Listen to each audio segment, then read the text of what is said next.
رسول اللہ صلی اللہ علیہ وسلم نے فرمایا اللہ تعالیٰ آخری شخص کو جو جہنم سے نکالیں گے نا، جو بالکل جس کے دل میں رائی کے دانے کے برابر ایمان ہوگا، تو وہ آخری شخص جس نے کبھی کوئی زندگی میں نیکی نہیں کی ہوگی،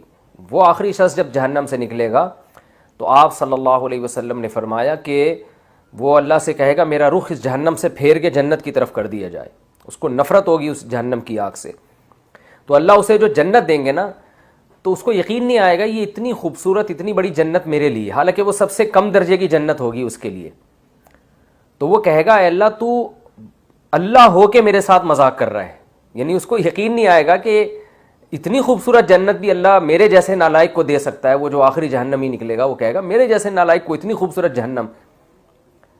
اتنی خوبصورت جنت، تو اللہ تعالیٰ اسے کہیں گے،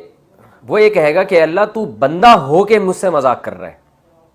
تو اللہ تعالیٰ عبداللہ بن مسعود رضی اللہ تعالیٰ عنہ جب یہ حدیث سنا رہے تھے نا تو ہنس پڑے، تو صحابہ نے پوچھا، آپ جو آپ کے شاگرد تھے تابعین، انہوں نے پوچھا آپ کیوں ہنستے ہیں؟ فرمایا کہ جب نبی صلی اللہ علیہ وسلم یہ حدیث سنا رہے تھے تو آپ صلی اللہ علیہ وسلم بھی ہنس پڑے تھے،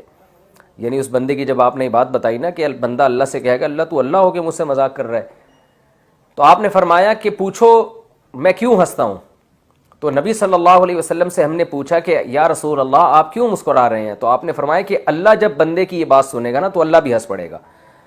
تو پھر اللہ اسے کہیں گے کہ صرف ایک نہیں تیرے لیے اس جیسی 10 گنا بڑی جنت میں نے تیرے لیے دی ہے۔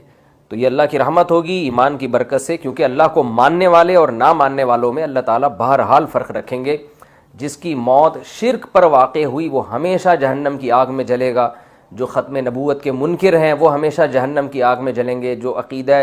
رسالت کے یا اسلام کے جو بیسک چیزیں ہیں بیسک عقائد ہیں ان کے اگر منکر ہیں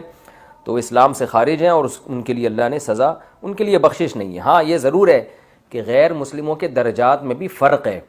سارے غیر مسلم ایک جیسی جہنم میں نہیں ہوں گے، بلکہ اس میں بھی فرق اللہ نے رکھا ہے، جو زیادہ کوئی گنہگار ہوگا اس کی الگ سے اس کو سزا ملے گی۔